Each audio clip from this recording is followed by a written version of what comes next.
semuanya, Assalamualaikum warahmatullahi wabarakatuh. Perkenalkan, nama aku Lintang Ayu dari PT Raja Sukses Propertindo. Di video pembelajaran kali ini, aku pengen ngebahas mengenai perbedaan antara being a boss and being a leader. Materi yang aku sampaikan di video ini, aku dapat dari sebuah artikel. Nanti yang linknya aku kasih di bawah, barangkali teman-teman mau langsung baca insight-nya dari website tersebut boleh, atau mau nonton video ini juga boleh, nggak apa-apa. Soalnya di video ini juga aku selain dari artikel tersebut, aku dapat materi ataupun contoh ataupun inspirasi dari orang-orang di sekitar aku yang sudah menjadi leader ataupun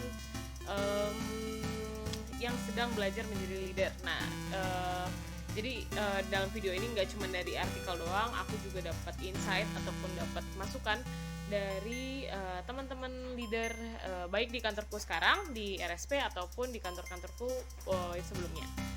Oke, kita bahas dulu mengenai apa itu perbedaan antara bos dan juga leader. Oke, kita bahas dulu mengenai apa itu perbedaan antara bos dan juga leader. Yang pertama itu yang paling signifikan adalah hears dan juga listens. Nah, apa bedanya antara hears dan listen? Padahal keduanya sama-sama memiliki arti mendengarkan.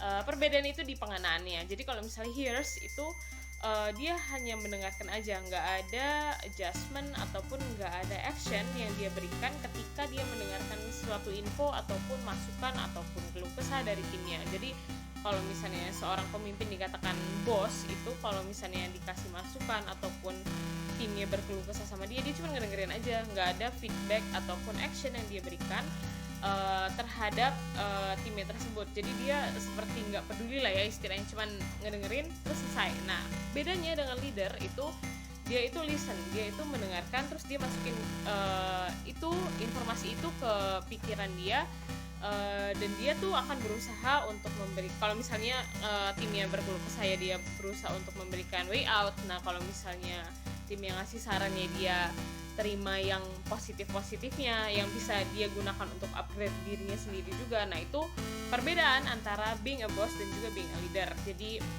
kalau misalnya bos cuma ngedengerin doang, kalau leader itu bisa menggunakan informasi yang diberikan oleh timnya itu untuk baik untuk memberikan solusi untuk timnya ataupun menjadi masukan untuk dirinya sendiri. Nah, lalu yang kedua itu bos itu hanya memberikan perintah. Jadi dia nggak mau tahu kalau misalnya dia ngasih sebuah perintah ke timnya itu ya harus selesai ataupun harus close tuh.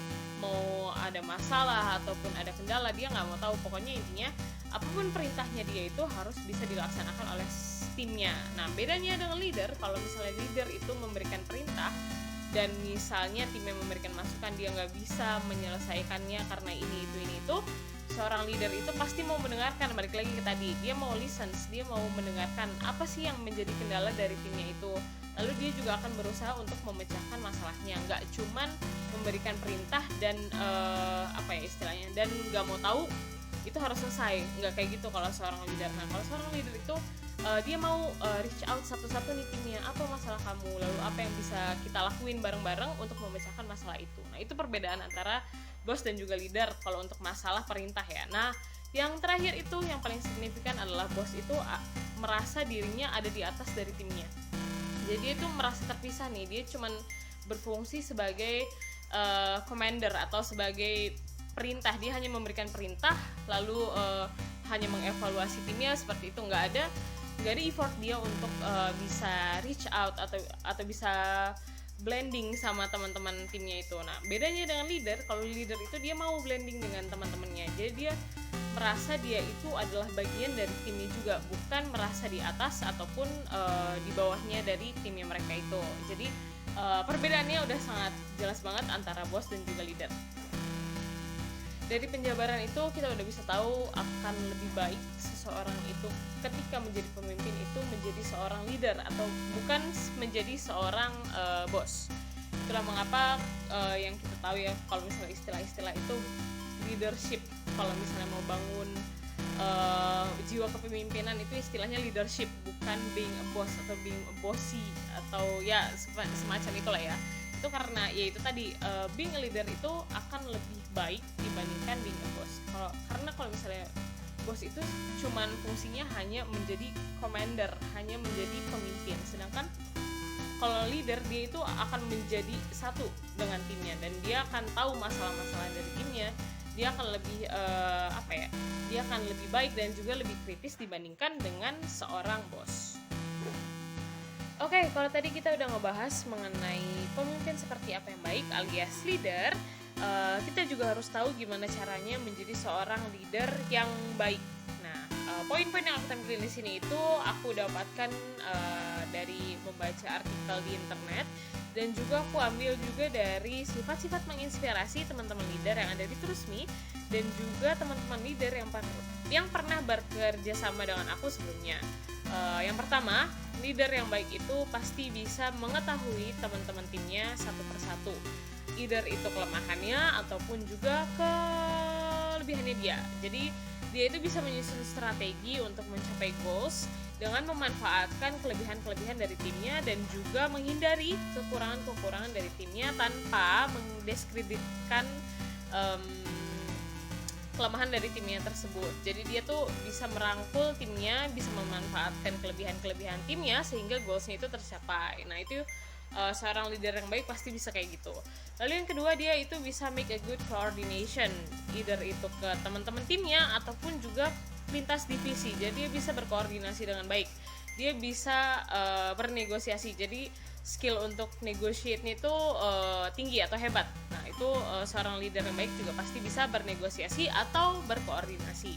Lalu yang ketiga itu, dia itu pasti ingin develop people. Artinya di sini seorang leader yang baik pasti merasa bangga kalau misalnya teman-teman dari timnya itu bisa develop atau bisa mengupgrade diri. Jadi selain dia mengupgrade diri, teman-teman timnya juga menjadi lebih baik lagi, atau bisa terdevelop dengan program-program yang dia berikan ataupun wawasan-wawasan yang dia berikan. Jadi seorang leader yang baik pasti bisa mendevelop people.